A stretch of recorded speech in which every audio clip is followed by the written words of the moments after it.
Hello friends, welcome back to my channel.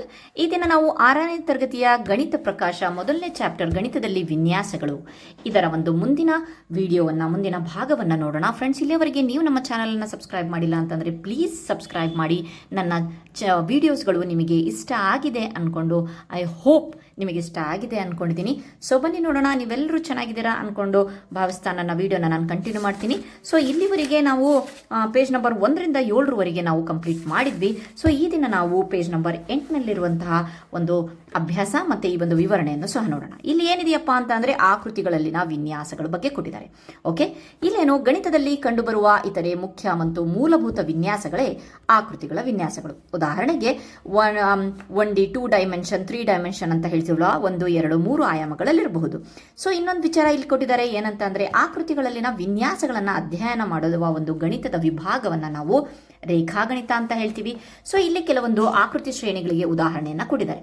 So first ಈ ಒಂದು ಪೇಜನ್ನು ಕರೆಕ್ಟಾಗಿ ಅರ್ಥ ಮಾಡಿಕೊಂಡ್ರೆ ನೆಕ್ಸ್ಟ್ ನಿಮಗೆ ಈ ಒಂದು ನೆಕ್ಸ್ಟ್ ಪೇಜ್ನಲ್ಲಿರುವಂತಹ ಎಲ್ಲ ಕ್ವಶನ್ಸ್ಗಳಿಗೂ ನೀವೇ ಆನ್ಸರ್ಸ್ ಅನ್ನು ಮಾಡ್ತೀರಾ. ಸೊ ಇಲ್ಲಿ ನೀವು ನೋಡ್ಬೋದು, ಇದು ತ್ರಿಕೋನ, ತ್ರಿಭುಜ, ಓಕೆ, ಚತುರ್ಭುಜ, ಪಂಚಭುಜಾಕೃತಿ, ಷಡ್ಭುಜಾಕೃತಿ, ಸಪ್ತಭುಜಾಕೃತಿ, ಅಷ್ಟಭುಜಾಕೃತಿ, ನವಭುಜಾಕೃತಿ, ದಶಭುಜಾಕೃತಿ. ಇದನ್ನ ನಾವು ನಿಯಮಿತ ಬಹುಭುಜಾಕೃತಿಗಳು ಅಂತ ಹೇಳ್ತೀವಿ. ಸೊ ಇಲ್ಲಿ ಒಂದು ವರ್ಡ್ ಇದೆ, ಏನು, ನಿಯಮಿತ ಅಂತ ಹೇಳಿ. ಸೊ ಇದನ್ನ ಕರೆಕ್ಟಾಗಿ ನೆನ್ಪಿಟ್ಕೊಳ್ಳಿ. ನಿಯಮಿತ ಬಹುಭುಜಾಕೃತಿಗಳು ಅಂತ ಅಂದ್ರೆ ಏನಪ್ಪ ಅಂತಂದ್ರೆ ಈ ಎಲ್ಲ ಆಕೃತಿಗಳು ಸೇಮ್ ಲೆಂತಿನ ಬಾಹುಗಳನ್ನು ಹೊಂದಿದೆ ಮತ್ತು ಸಮ ಕೋನಗಳನ್ನು ಹೊಂದಿದೆ ಅಂತ ಹೇಳಿಬಿಟ್ಟು. ಸೊ ನಿಯಮಿತ ಬಹುಭುಜಾಕೃತಿಯ ಒಂದು ತ್ರಿಭುಜದ ಒಂದು 3 ಸೆಂಟಿಮೀಟರು ಅಂತ ಹೇಳಿ ಕೊಟ್ಬಿಟ್ರೆ, ಸೊ ಬಾಕಿವೆಲ್ಲ ಇನ್ನು ನೆಕ್ಸ್ಟ್ 2 ಬಾಹುಗಳು ಅವು 3 ಸೆಂಟಿಮೀಟರ್ ಇರುತ್ತೆ. ಸೊ ಪಂಚಭುಜಾಕೃತಿ ಇದನ್ನು ಸಹ ಒಂದು ನಿಯಮಿತ ಬಹುಭುಜಾಕೃತಿ ಆಗಿತ್ತು ಅಂತ ಒಂದು ವೇಳೆ ಕ್ವಶನಲ್ಲಿ ಕೊಟ್ಟು ಒಂದೇ ಒಂದು ಸೈಡಿಂದು ಲೆಂತನ್ನು ನಿಮಗೆ ಕೊಟ್ಟರು ಅಂತ ಅಂದರೆ ಇವೆಲ್ಲವೂ ಸೇಮ್ ಇರುತ್ತೆ. ಇದು 8 ಇದ್ರೆ ಇದು 8, ಇದು 8, ಇದು 8, ಇದು 8. ಸೊ ಇಷ್ಟು ಹೇಳವಲ್ಲ ನಿಯಮಿತ ಬಹುಭುಜಾಕೃತಿ ಬಗ್ಗೆ. ನೆಕ್ಸ್ಟ್ ಏನಪ್ಪಾ ಅಂತಂದ್ರೆ ನೀವಿಲ್ಲಿ ಒಂದು ಪ್ಯಾಟರ್ನ್ ಅನ್ನ ನೋಡಬಹುದು. ನಾವು ವಿನ್ಯಾಸದ ಬಗ್ಗೆ ಪಾಠ ಮಾಡ್ತಿರೋದಲ್ವಾ. ಸೊ ಫಸ್ಟ್ನೇ ಒಂದು ಪೇಜ್ ಇಂದನೂ ನಾವು ವಿನ್ಯಾಸ ಬಗ್ಗೆನೇ ಮಾತಾಡ್ಕೊಂಡಿರೋದು. ಸೊ ಬನ್ನಿ ನೋಡೋಣ ಇಲ್ಲಿ ವಿನ್ಯಾಸ ಏನಿದೆ ಅಂತಂದ್ರೆ ಇಲ್ಲಿ 3 ಬಾಹುಗಳಿದಾವೆ. ಸೊ ಇಲ್ಲಿ 3 ಅಂತ ಬರಿತೀನಿ. ನೆಕ್ಸ್ಟ್ ಇಲ್ಲಿ 4 ಬಾಹುಗಳಿದೆ. ಸೊ ಕಂಟಿನ್ಯೂ ಇದು 5 ಬಾಹುಗಳಿರೋದ್ರಿಂದ ಪಂಚಭುಜಾಕೃತಿ ಅಂದ್ರು, 6 ಇರೋದ್ರಿಂದ ಷಡ್ಭುಜಾಕೃತಿ, 7 ಬಾಹುಗಳು ಸಪ್ತಭುಜಾಕೃತಿ, 8 ಬಾಹುಗಳು ಅಷ್ಟಭುಜಾಕೃತಿ, 9 ನವಭುಜಾಕೃತಿ, 10 ದಶಭುಜಾಕೃತಿ. ಸೊ ಇಲ್ಲಿ ಸೀಕ್ವೆನ್ಸ್ ಏನಿದೆ 3ರಿಂದ ಕಂಟಿನ್ಯೂ ನಂಬರ್ ಎಣಿಕೆ ಸಂಖ್ಯೆಗಳನ್ನು ಕೊಟ್ಟಿದ್ದಾರೆ. 3 4 5 6 7 8 9 10. ಸೊ ಐ ಹೋಪ್ ನಿಮಗೆ ಈ ಸೀಕ್ವೆನ್ಸ್ ಅರ್ಥ ಆಗಿದೆ ಅನ್ಕೊಂಡಿದ್ದೀನಿ. ಸೊ ಮುಂದೆ ನೆಕ್ಸ್ಟ್ ಬರೋಣ. ಇಲ್ಲಿ ಏನಿದೆ ನೋಡೋಣ. K2, K3, K4, K5, K6 ಇದನ್ನ ಪೂರ್ಣ ನಕ್ಷೆಗಳು ಅಂತ ಹೇಳಿಬಿಟ್ಟು ಹೆಸರು ಕೊಟ್ಟಿದ್ದಾರೆ. ಸೊ ಇದರೊಳಗಡೆ ಏನು ಒಂದು ಸಂಬಂಧ ಇದೆ ಅಥವಾ ಸೀಕ್ವೆನ್ಸ್ ಇದೆ ಅಥವಾ ಒಂದು ಕ್ರಮ ವಿನ್ಯಾಸ ಏನಿದೆ ಅಂತ ಹೇಳ್ಬಿಟ್ಟು ನೋಡಿ. ಇಲ್ಲಿ ನೋಡಬಹುದು, ಒಂದು ರೇಖೆ ಇದೆ, ಇಲ್ಲಿ 3 ರೇಖೆ ಇದೆ, 1 2 3. Okay fine, 3 ರೇಖೆಗಳಿದಾವೆ. ಓಕೆ, ಇಲ್ಲಿ ಬರೆದು ಬಿಡ್ತೀನಿ. ನೆಕ್ಸ್ಟ್ ಇಲ್ಲಿ 1 2 3 4, ಇದೊಂದು ಫುಲ್ 5, ಇದೊಂದು ಫುಲ್ 6. ಓಕೆ, 6 ರೇಖಾಖಂಡಗಳಿದಾವೆ. ಸೊ ನೆಕ್ಸ್ಟ್ ಇಲ್ಲಿ 1 2 3 4 5 6 7 8 9 10 ಕಂಪ್ಲೀಟ್ ಆಗಿ ಫುಲ್ ಆಗಿರೋದನ್ನ ನೋಡಿ 10 ಇದೆ. ಸೊ ಹಾಗೆ ಇಲ್ಲಿ ಕೌಂಟ್ ಮಾಡ್ಕೊಂಡು ಹೋದ್ರೆ ನೆಕ್ಸ್ಟ್ 15 ಸಿಗುತ್ತೆ. ಓಕೆ, ಇದಕ್ಕೆ ಇಲ್ಲಿ ಏನು ಪ್ಯಾಟರ್ನ್ ಇದೆ, ವಿನ್ಯಾಸ ಏನಿದೆ ಅಂತ ಹೇಳ್ಬಿಟ್ಟು ನೋಡಿದ್ರೆ, 1ಕ್ಕೆ ನೆಕ್ಸ್ಟ್ ನಂಬರ್ ಕೂಡಿದಾಗ ಅಂತಂದ್ರೆ 1ಕ್ಕೆ ಸೊ ಬೇರೆ ಪೆನ್ನಲ್ಲಿ ಬರೀತೀನಿ. 1ಕ್ಕೆ ನಾವು 2 ಕೂಡಿಸಿದ್ರೆ 3 ಆಯಿತು. 3ಕ್ಕೆ ಇದರ ನೆಕ್ಸ್ಟ್ ನಂಬರ್ ಯಾವುದು, 3 ಕೂಡಿಸಿದಾಗ 6 ಆಯಿತು. ಇದರ ನೆಕ್ಸ್ಟ್ ನಂಬರ್ 4ಅನ್ನ ಕೂಡಿಸಿದಾಗ 10 ಆಯಿತು.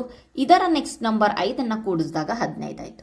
ಹಾಗಾದ್ರೆ ಇವೇನು 1 3 6 10 15 ಅಂತ ಅಂದ್ರೆ ಇವು ತ್ರಿಕೋನೀಯ ಸಂಖ್ಯೆಗಳು. ನಾವು ಫಸ್ಟ್ ಓದಿದ್ವಲ್ಲ, ಇವೇ ತ್ರಿಕೋನೀಯ ಸಂಖ್ಯೆಗಳು.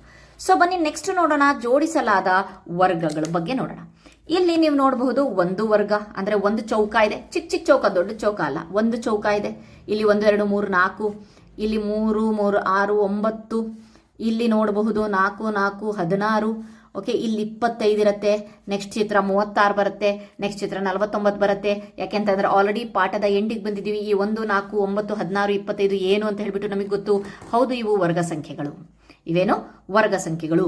1ರ ವರ್ಗ, 2ರ ವರ್ಗ, 3ರ ವರ್ಗ, 4ರ ವರ್ಗ, 5ರ ವರ್ಗ. ಸೊ ನೀವು ಒಂದಿನ ಕೌಂಟ್ ಮಾಡಿ ನೋಡ್ಕೊಬಹುದು. ಓಕೆ ಫೈನ್, ಜೋಡಿಸಲಾದ ವರ್ಗಗಳಲ್ಲಿ ಇವೆಲ್ಲ ವರ್ಗ ಸಂಖ್ಯೆಗಳು ಬಂದಿದೆ ಅಂತ ಒಂದು ನಿಮಗೆ ಒಂದು ಐಡಿಯಾ ಸಿಕ್ತು. ನೆಕ್ಸ್ಟ್ ಬರೋಣ ಜೋಡಿಸಲಾದ ತ್ರಿಭುಜಗಳು. ನೀವು ತ್ರಿಭುಜಗಳು ಅಂದ ತಕ್ಷಣ ತ್ರಿಕೋನೀಯ ಸಂಖ್ಯೆಗಳು ಬರುತ್ತೆ ಅನ್ಕೊಂಬಿಡಿ. ಸೊ ಬನ್ನಿ ಅದನ್ನು ಎಷ್ಟಿದೆಯೋ ಅದನ್ನು ಕೌಂಟ್ ಮಾಡೋಣ, ಅದಾದಮೇಲೆ ನಾವು ಸೀಕ್ವೆನ್ಸ್ ಹೇಳೋಣ. ಓಕೆ, ಇಲ್ಲಿ ಒಂದು ತ್ರಿಭುಜ ಇದೆ, 1 2 3 4 ಇದೆ, 1 2 3 4 5 6 7 8 9 ಇದೆ. ಸೊ 1 2 3 4 5 6 1 2 3 4 5 6 7 8 9 10 11 12 13 14 15 16 ಇದೆ. ಸೊ ಆಬ್ವಿಯಸ್ಲಿ ನೆಕ್ಸ್ಟ್ ನಂಬರ್ 25 ಇರುತ್ತೆ, 36. ಇದು ಸಹ ವರ್ಗ ಸಂಖ್ಯೆಗಳೇ ಆಯಿತು. ಚಿಕ್ಕ ಚಿಕ್ಕ ತ್ರಿಭುಜಗಳನ್ನು ಸಹ ಎಣಿಸಿದಾಗ ಇವು ಸಹ ವರ್ಗ ಸಂಖ್ಯೆಗಳೇ ಆಯಿತು.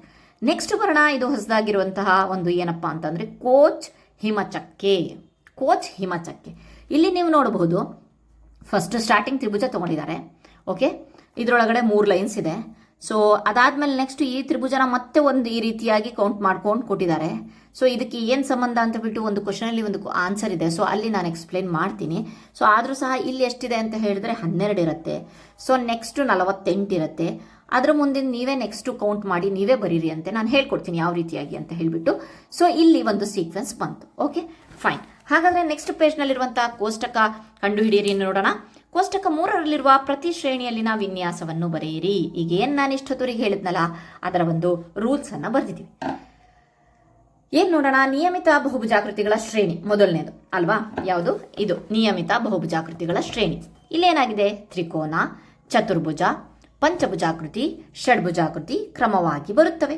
ಪ್ರತಿ ಮುಂದಿನ ಆಕೃತಿಯಲ್ಲಿ ಒಂದು ಬದಿ ಹೆಚ್ಚಾಗುತ್ತೆ ಅಂತಂದ್ರೆ ಒಂದು ಬಾಹು ಹೆಚ್ಚಾಗ್ತಾ ಇದೆ. 3 ಇದ್ರೆ 4 ಆಯ್ತು, 5 ಆಯ್ತು, 6 ಆಯ್ತು, ಒಂದೊಂದು ಹೆಚ್ಚಾಗ್ತದೆ. ನೆಕ್ಸ್ಟ್ ಪೂರ್ಣ ನಕ್ಷೆಗಳ ಶ್ರೇಣಿ ಯಾವುದು? ಇದು ಇದ್ರ ಬಗ್ಗೆ ಮಾತಾಡ್ತಾ ಇದ್ದೀವಿ. K2, K3, K4, K5, K6 ಆಕೃತಿಗಳಲ್ಲಿ ಬಿಂದುಗಳ ಸಂಖ್ಯೆಯು ಹೆಚ್ಚಾಗುತ್ತಾ ಹೋಗುತ್ತದೆ. ಪ್ರತಿಯೊಂದು ಬಿಂದುವು ಉಳಿದ ಎಲ್ಲಾ ಬಿಂದುಗಳಿಗೆ ರೇಖೆಗಳ ಮೂಲಕ ಸಂಪರ್ಕಗೊಂಡಿದೆ. ಇಲ್ಲಿ ಅವರು ಸೀಕ್ವೆನ್ಸ್ ಅನ್ನ ಬರೆದಿಲ್ಲ, ಒಂದು ರೂಲ್ಸ್ ಅನ್ನ ಬಂದಿದೆ ಯಾವ ರೀತಿಯಾಗಿ ಅಂತ. ಓಕೆ, ನೆಕ್ಸ್ಟ್ ಜೋಡಿಸಲಾದ ವರ್ಗಗಳು 1 × 2, 2 × 2, 3 1 × 1 ಇದು 2 × 2, 3 × 3, 4 × 4 ಚೌಕಗಳ ಜಾಲಗಳು ಕ್ರಮವಾಗಿ ಬರ್ತಾ ಇದೆ. ಇವು ವರ್ಗ ಸಂಖ್ಯೆಗಳಾಗಿವೆ. ಜೋಡಿಸಲಾದ ತ್ರಿಭುಜಗಳಲ್ಲಿ ಸಣ್ಣ ತ್ರಿಕೋನಗಳಿಂದ ರಚಿಸಲಾದ ದೊಡ್ಡ ತ್ರಿಕೋನಗಳು ಕ್ರಮವಾಗಿ ವಿಸ್ತರಿಸುತ್ತಾ ವರ್ಗ ಸಂಖ್ಯೆಯಾಗಿ ರೂಪಿಸುತ್ತದೆ. ಇಲ್ಲಿ ಹೇಳಿದ್ನಲ್ಲ ಅದೇ. Okay fine. ನೆಕ್ಸ್ಟ್ ನೋಡೋಣ, ಕೋಚ್ ಹಿಮಚಕ್ಕೆ. ಮೊದಲು ತ್ರಿಕೋನದಿಂದ ಆರಂಭಿಸಿ ಪ್ರತಿ ಹಂತದಲ್ಲಿ ಅದರ ಬದಿಗಳ ಮಧ್ಯಭಾಗದಲ್ಲಿ ಹೊಸ ಸಣ್ಣ ತ್ರಿಕೋನಗಳನ್ನು ಸೇರಿಸಲಾಗ್ತಾ ಇದೆ. ನೀವು ನೋಡಬಹುದು, ಒಂದು ತ್ರಿಕೋನ, ನೆಕ್ಸ್ಟ್ ಸಣ್ಣ ಸಣ್ಣ ತ್ರಿಕೋನ, ಮತ್ತೆ ಇದ್ರ ಒಳಗಡೆನೂ ಸಹ ಸಣ್ಣ ಸಣ್ಣ ತ್ರಿಕೋನಗಳು ಇದಾವೆ. ಸೊ ಅದಕ್ಕೆ ಮತ್ತೆ ಡಿವೈಡ್ ಮಾಡಿ ತ್ರಿಕೋನ, ಆಮೇಲೆ ಮತ್ತೆ ಬಹಳ ಚಿಕ್ಕ ಚಿಕ್ಕ. ಓಕೆ, ಅದರ ಬದಿಗಳ ಮಧ್ಯಭಾಗದಲ್ಲಿ ಹೊಸ ಸಣ್ಣ ತ್ರಿಕೋನಗಳನ್ನು ಸೇರಿಸಲಾಗುತ್ತದೆ. ಇದರಿಂದ ಆಕೃತಿಯ ಅಂಚುಗಳು ಹೆಚ್ಚು ಸಂಕೀರ್ಣವಾಗುತ್ತಾ ಹೋಗುತ್ತವೆ. ಓಕೆ, ನೆಕ್ಸ್ಟ್ ಇದು ಇಷ್ಟು ಕಂಡುಹಿಡಿಯರಲ್ಲಿ ಆಯಿತು. ನೆಕ್ಸ್ಟ್ ಅನ್ನು ನೋಡೋಣ. ಸೊ ನೆಕ್ಸ್ಟ್ ಏನಿದೆ ಅಂತ ಹೇಳ್ಬಿಟ್ಟು, ಸೊ ಬನ್ನಿ. ನೆಕ್ಸ್ಟು ಸಂಖ್ಯಾ ಶ್ರೇಣಿಗಳಿಗೆ ಸಂಬಂಧ. ಹಾಗಾದರೆ ಸಂಖ್ಯಾ ಶ್ರೇಣಿಗಳಿಗೆ ಏನು ಸಂಬಂಧ ಇದೆ? ಸೊ ಇಲ್ಲಿ ನೋಡಬಹುದು, ಸಿಂಪಲ್ ಆಗಿ ನಿಯಮಿತ ಬಹುಭುಜಾಕೃತಿಗಳ ಆಕೃತಿ ಶ್ರೇಣಿಯಲ್ಲಿ ಭಾವುಗಳ ಸಂಖ್ಯೆಯನ್ನು ಎಣಿಕೆ ಸಂಖ್ಯೆ 3ರಿಂದ ಆರಂಭವಾಗುವಂತೆ, ಅಂದರೆ 3 4 5 6 7 3ರಿಂದಾನೇ ಸ್ಟಾರ್ಟ್ ಆಗಿರೋದು ಅಲ್ವಾ? ನಾನಿಲ್ಲಿ ಎಕ್ಸ್ಪ್ಲೇನ್ ಮಾಡ್ತಿರುವಾಗ ಹೇಳಿದ್ದೆ. ಸೊ ಅದಕ್ಕೆ ಹೆಸರನ್ನು ಕೊಟ್ಟಿದ್ದಾರೆ, ನಿಯಮಿತ ತ್ರಿಭುಜ, ಚತುರ್ಭುಜ, ಪಂಚಭುಜಾಕೃತಿ, ಷಡ್ಭುಜಾಕೃತಿ, ಸಪ್ತಾಹ ಅಲ್ವಾ? ಅಲ್ಲಿ ನೋಡಿದ್ವಲ್ಲ ಅದೇ. ಓಕೆ, ನಿಯಮಿತ ಅಂತ ಅಂದರೆ ನಾನು ಹೇಳಿದ್ನಲ್ಲ ಅಲ್ಲಿ ಅದೇ ಪದ ಇಲ್ಲಿ ಬಂದಿದೆ. ಸಮಾನ ಉದ್ದದ ಬಾಹುಗಳು ಮತ್ತು ಸಮಕೋನಗಳನ್ನು ಹೊಂದಿದೆ ಅಲ್ವಾ? ಓಕೆ, ಇಷ್ಟನ್ನ ನೆನ್ಪಿಟ್ಕೊಂಡ್ರೆ ಆಯ್ತು. ನಿಯಮಿತ ಅಂತಂದ್ರೂ ವರ್ಡ್ ಬಂದೆ. ನೆಕ್ಸ್ಟ್ ನೋಡೋಣ, ಇಲ್ಲಿ ಕಂಡು ಹಿಡಿಯಿರಿ ಬರುತ್ತೆ. ಅಲ್ಲಿಂದ ನಾವು ಈ ಒಂದು ಪಾಠದ ಲಾಸ್ಟ್ ಒಂದು ಎಕ್ಸಸೈಸ್ ಹಂತಕ್ಕೆ ಬಂದಿದ್ದೀವಿ. ಕಂಡು ಹಿಡಿಯಿರಿ. ಸೊ ಮೊದಲನೇ ಕ್ವಶನ್, ನಿಯಮಿತ ಬಹುಭುಜಾಕೃತಿಗಳ ಶ್ರೇಣಿಯಲ್ಲಿರುವ ಪ್ರತಿ ಆಕೃತಿಯ ಬಾಹುಗಳ ಸಂಖ್ಯೆಯನ್ನು ಎಣಿಸಿ. ಓಕೆ, ನಾವು ಆಲ್ರೆಡಿ ಇಲ್ಲಿ ಎಣಿಸ್ಬಿಟ್ಟಿದ್ದೀವಿ ಎಷ್ಟೆಷ್ಟಿದಾವೆ ಅಂತ ಹೇಳಿ. ಸೊ ಅದಕ್ಕೆ ಹೇಳಿದ್ದು ನಾನು, ಈ ಪೇಜ್ ಇದು ಬಹಳ ವೆರಿ ಇಂಪಾರ್ಟೆಂಟ್ ಅಂತ. ನೀವು ಯಾವ ಸಂಖ್ಯೆ ಶ್ರೇಣಿಯನ್ನು ಪಡೆಯುವಿರಿ?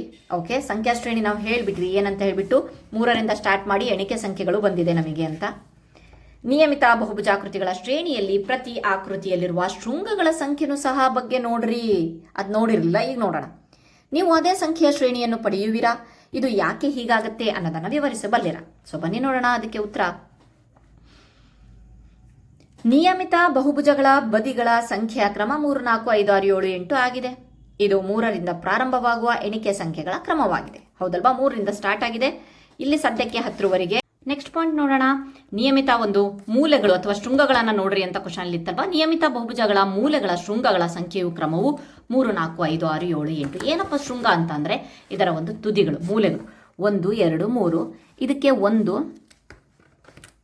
ಓಕೆ, 1 2 3 4. ಇಲ್ಲಿ 1 2 3 4 5. ಇಲ್ಲಿ 1 2 3 4 5 6. ಸೊ ಹಾಗೆ ಇದರೊಳಗಡೆ ಏನು ಬಾಹುಗಳು ಸಂಖ್ಯೆಗಳಿದಾವಲ್ವಾ, ಸೇಮ್ ನಮಗೆ ಶೃಂಗಗಳ ಸಂಖ್ಯೆನೂ ಸೇಮ್ ಇರುತ್ತೆ. ಓಕೆ, ಬನ್ನಿ ಯಾಕೆ ಅಂತ ಹೇಳ್ಬಿಟ್ಟು ಕ್ವಶನ್ ಕೇಳಿದ್ದಾರೆ. ಹೌದು, ನಮಗೆ ಒಂದೇ ಕ್ರಮ ಸಿಗುತ್ತದೆ. ಏಕೆಂದರೆ ನಿಯಮಿತ ಬಹುಭುಜಾಕೃತದಲ್ಲಿ ಭುಜಾಕೃತಿಗಳಲ್ಲಿ ಬದಿಗಳ ಸಂಖ್ಯೆ ಅಥವಾ ಬಾಹುಗಳ ಸಂಖ್ಯೆ ಮತ್ತು ಶೃಂಗಗಳ ಸಂಖ್ಯೆ ಸಮಾನವಾಗಿರುತ್ತೆ. ಅದಕ್ಕೋಸ್ಕರನೇ ಅವರು ಏನು ಹೇಳೋದು, ಅದನ್ನು ನಿಯಮಿತ ಬಹುಭುಜಾಕೃತಿಗಳು ಅಂತ ಹೇಳೋದು. Okay, fine. ಮೊದಲನೇ ಕ್ವಶನ್ ಆಯಿತು. ಎರಡನೇ ನೋಡೋಣ. ಪೂರ್ಣ ನಕ್ಷೆ ರೇಖಾಚಿತ್ರಗಳ ಶ್ರೇಣಿಯಲ್ಲಿರುವ ಪ್ರತಿ ಆಕಾರದಲ್ಲಿನ ರೇಖೆಗಳ ಸಂಖ್ಯೆಯನ್ನು ಎಣಿಸಿ. ನೀವು ಯಾವ ಸಂಖ್ಯಾ ಶ್ರೇಣಿಯನ್ನು, ಏನು ನಾನಿಲ್ಲಿ ಹೇಳಿದ್ನಲ್ವಾ, ಸೊ ಅದಕ್ಕೋಸ್ಕರ ಹೇಳಿದ್ದು ನೀವೇ ಆನ್ಸರ್ ಮಾಡ್ತೀರಾ ಅಂತ.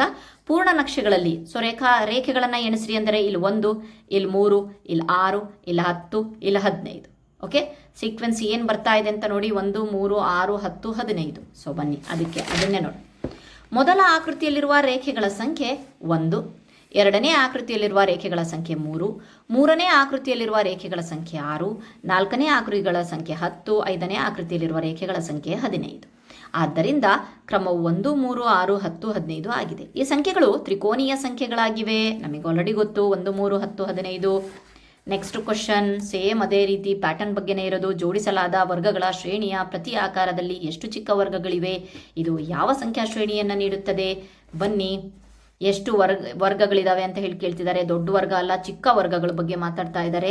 ಸೊ ಎಷ್ಟು ಚಿಕ್ಕ ವರ್ಗಗಳಿವೆ? ಇಲ್ಲಿ 1 ಇದೆ, 4 ಇದೆ, 9 ಇದೆ, 16 ಇದೆ, 25. ಆಲ್ರೆಡಿ ನಾವು ಎಣಿಸಿದ್ದೀವಿ, ಆಲ್ರೆಡಿ ನಾವು ಮಾಡಿದ್ದೀವಿ. ಇದು ಏನು ಸೀಕ್ವೆನ್ಸ್ ವಿನ್ಯಾಸ ಅಂತಲೂ ಹೇಳಿದ್ದೀವಿ, ಇದು ವರ್ಗ ಸಂಖ್ಯೆಗಳು. ಸೊ ಅದನ್ನೇ ಹೇಳೋಣ, ಬರೆಯೋಣ. ನೋಟ್ಸ್ ಬರಿಬೇಕಲ್ವಾ? ಮೊದಲ ಆಕೃತಿಯಲ್ಲಿರುವ ಚೌಕಗಳ ಸಂಖ್ಯೆ 1, ಎರಡನೇ ಆಕೃತಿಯಲ್ಲಿರುವ ಚೌಕಗಳ ಸಂಖ್ಯೆ 4, ಮೂರನೇ ಆಕೃತಿಯಲ್ಲಿರುವ ಚೌಕಗಳ ಸಂಖ್ಯೆ 9, ನಾಲ್ಕನೇ ಆಕೃತಿಯಲ್ಲಿರುವ ಚೌಕಗಳ ಸಂಖ್ಯೆ 16, 5ರಲ್ಲಿ 25.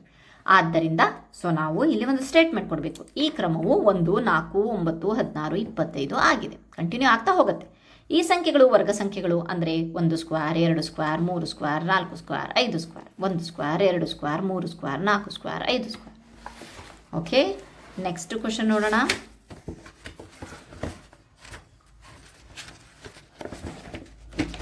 ಜೋಡಿಸಲಾದ ತ್ರಿಭುಜಗಳ ಶ್ರೇಣಿಯ ಪ್ರತಿ ಆಕಾರದಲ್ಲಿ ಎಷ್ಟು ಚಿಕ್ಕ ತ್ರಿಭುಜಗಳಿವೆ? ಸೊ ಈಗ ನಾವು ಚಿಕ್ಕ ತ್ರಿಭುಜಗಳನ್ನು ನೋಡಬೇಕಂತೆ. ಇದು ಯಾವ ಸಂಖ್ಯಾ ಶ್ರೇಣಿಯನ್ನು ನೀಡುತ್ತದೆ? ಇದೆ, ಆಲ್ರೆಡಿ ಮಾಡಿದ್ದೀವಲ್ವಾ. 1 4 9 ಇದೆ, 16 ಇದೆ, 25. ಇಲ್ಲಿ ನಾನು ವಿನ್ಯಾಸನೂ ಹೇಳಬಹುದು. ಏನು, ಇವು ವರ್ಗ ಸಂಖ್ಯೆಗಳು. ಆಲ್ರೆಡಿ ಈ ಪೇಜನ್ನು ಅದಕ್ಕೋಸ್ಕರ ಅಷ್ಟು ಡೀಟೇಲ್ ಆಗಿ ಮಾಡಿದ್ದಿದ್ದು. ಸೊ ಬನ್ನಿ, ಇಲ್ಲೆಷ್ಟಿದೆ? ಮೊದಲ ಆಕೃತಿಯಲ್ಲಿರುವ ತ್ರಿಭುಜಗಳ ಸಂಖ್ಯೆ 1, ಎರಡನೇ ಆಕೃತಿಯಲ್ಲಿರುವ ತ್ರಿಭುಜಗಳ ಸಂಖ್ಯೆ 4, ಮೂರನೇ ಆಕೃತಿಯಲ್ಲಿ 9, 4 16, ಐದನೇ ಆಕೃತಿಯಲ್ಲಿ 25. ಹಾಗಾಗಿ ಕ್ರಮ ಏನಿದೆ? 1 4 9 16 25. ಇದು ಸಹ ವರ್ಗ ಸಂಖ್ಯೆಗಳಾಗಿವೆ. ಆದ್ದರಿಂದ 1 ಸ್ಕ್ವೇರ್, 2 ಸ್ಕ್ವೇರ್, 3 ಅಂದರೆ 1 square, 2 square, 3 square, 4 square, 5 square ಅಂತ. Okay, fine. ನೆಕ್ಸ್ಟ್ ಕ್ವಶನ್ ನೋಡೋಣ. ಓಕೆ, ಈ ಒಂದು ಪಾಠದ ಲಾಸ್ಟ್ ಕ್ವಶನ್ ಅನ್ನು ನೋಡೋಣ. ಕೋಚ್ ಹಿಮಚಕ್ಕಿಯ ಶ್ರೇಣಿಯಲ್ಲಿ ಒಂದು ಆಕಾರದಿಂದ ಮುಂದಿನ ಆಕಾರಕ್ಕೆ ಹೋಗಲು ಪ್ರತಿ ರೇಖಾಖಂಡ ಈ ರೀತಿಯಾಗಿ ಲೈನು, ಇದಕ್ಕೆ ರೇಖಾಖಂಡ ಅಂತ ಹೇಳ್ತೀವಿ. ಒಂದು ವೇಗ ತಡೆ ಅಂತ ಅಂದರೆ ಸ್ಪೀಡ್ ಬಂಪ್ ಅಂತೀವಲ್ಲ, ವೇಗ ತಡೆಯಿಂದ ಬದಲಾಯಿಸಲಾಗುತ್ತದೆ.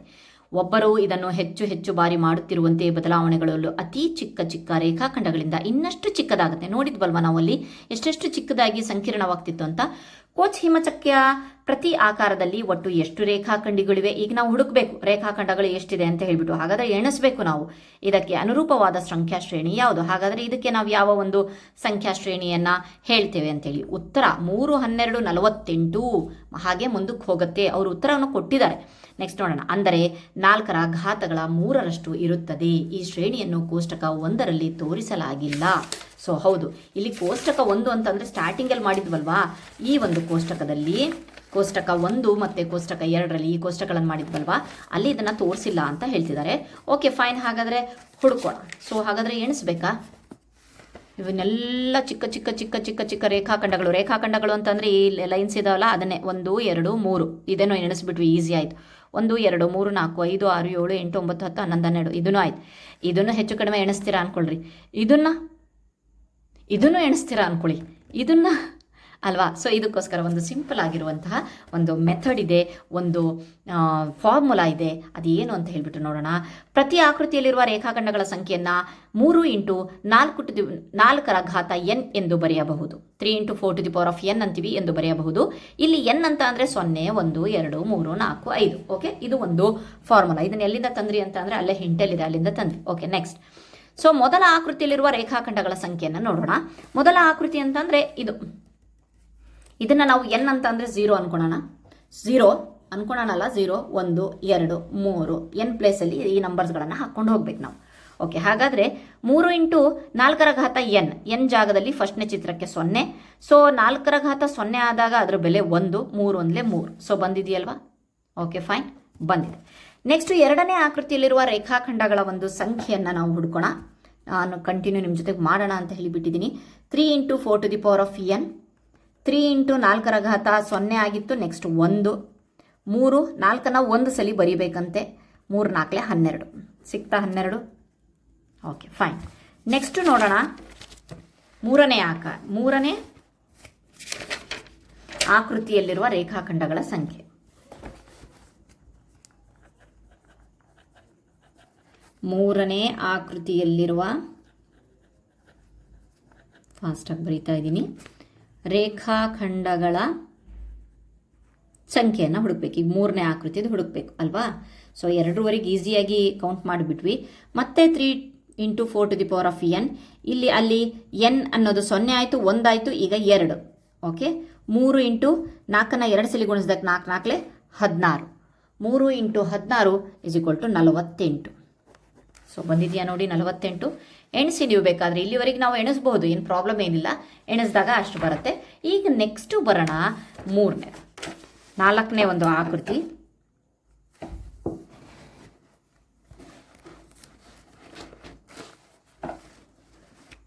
ಓಕೆ, ನಾಲ್ಕನೇ, ಸೇಮ್ ಇದೇ ಪ್ರೊಸೆಸ್. ನಾಲ್ಕನೇ ಆಕೃತಿಯಲ್ಲಿರುವ ರೇಖಾಖಂಡಗಳ ಸಂಖ್ಯೆ. ಓಕೆ, ಸೊ ಮತ್ತೆ ಅದೇ ಫಾರ್ಮುಲಾ ಮತ್ತೆ ಬರೆಯೋಕ್ಕೆ ಹೋಗಲ್ಲ. 4 ರ ಘಾತ 2 ಇತ್ತು, 4 ರ ಘಾತ 3 ಮಾಡ್ತೀನಿ. 3 ಇಂಟು 4 ಕ್ಯೂಬ್ ಅಂತಂದರೆ 4 ಇಂಟು 4 ಇಂಟು 4 64 ಆಗುತ್ತೆ. 64 ಇಂಟು 3 192 ಆಗುತ್ತೆ. ಓಕೆ, ಹಾಗಾದರೆ ಈ ಒಂದು ಚಿತ್ರದಲ್ಲಿ ನಮಗೆ 192 ರೇಖಾಖಂಡಗಳು ಸಿಗತ್ತೆ. ಸೊ ಇಲ್ಲಾಯಿತು. ಈಗ ಇದನ್ನು ನೋಡೋಣ. ನಾವು 5ನೇ ಆಕೃತಿಯಲ್ಲಿರುವ ರೇಖಾಖಂಡಗಳ ಸಂಖ್ಯೆ ಅಂತ ಹೇಳಿಬಿಟ್ಟು ಬರ್ಕೊಳ್ಳಿ. 3 ಇಂಟು 4 ರ ಘಾತ 4. 3 ಇಂಟು 4 ರ ಘಾತ 4 ಅಂತ ಅಂದರೆ ನಮಗೆ ಆಲ್ರೆಡಿ ಇಲ್ಲಿ 64 ಸಿಕ್ಕಿತ್ತು. 64 ಇಂಟು 4 ಮಾಡಿದಾಗ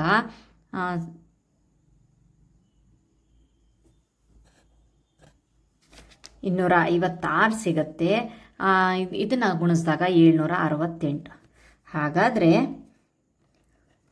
ಕ್ರಮವು ಏನೇನು ಸಿಕ್ಕಿದೆ? 3 ಸಿಕ್ಕಿದೆ, 16 ಸಿಕ್ಕಿದೆ, 48 ಸಿಕ್ಕಿದೆ, 192 ಸಿಕ್ಕಿದೆ, ನೆಕ್ಸ್ಟ್ 768 ಸಿಕ್ಕಿದೆ. ನೆಕ್ಸ್ಟ್ ಮುಂದಿಂದು ಸಹ ನೀವು ಮಾಡ್ಬೋದು. ಹೇಗೆ? 3 ಇಂಟು 4 ರ ಘಾತ 5 ಅಂತ ಹೇಳಿಬಿಟ್ಟು ಮಾಡಿಕೊಂಡು ಮಾಡ್ಬೋದು. Okay, fine. ಸೊ ಅವರು ಅದಕ್ಕೋಸ್ಕರ ನೀವು ಇಲ್ಲಿ ಒಂದು ಅವ್ರ ಹಿಂಟನ್ನು ಕೊಟ್ಟಿದ್ದಾರೆ, ನಿಮಗೆ ಕಷ್ಟ ಆಗಬಾರ್ದು ಅಂತ. ಉತ್ತರ 3, 12, 48 ಹಾಗೆ ಕಂಟಿನ್ಯೂ ಆಗುತ್ತೆ ಅಂತ ಕೊಟ್ಟಿದ್ದಾರೆ ನೋಡಿ. 3, 12, 48 ಹಾಗೆ ಕಂಟಿನ್ಯೂ ಆಗುತ್ತೆ. Okay, fine. ಓಕೆ, ಇಲ್ಲಿವರೆಗೆ ನಾವು ಮೊದಲನೇ ಒಂದು ಚಾಪ್ಟರ್ನ ಕಂಪ್ಲೀಟ್ ಮಾಡಿದ್ವಿ. ನನ್ನ ಒಂದು ಎಕ್ಸ್ಪ್ಲನೇಷನ್, ನನ್ನ ವೀಡಿಯೋಸ್ ಇಷ್ಟ ಆಯಿತು ಅಂತಂದರೆ ಪ್ಲೀಸ್ ಲೈಕ್ ಮಾಡಿ, ಶೇರ್ ಮಾಡಿ, ಕಮೆಂಟ್ ಮಾಡಿ. Thank you.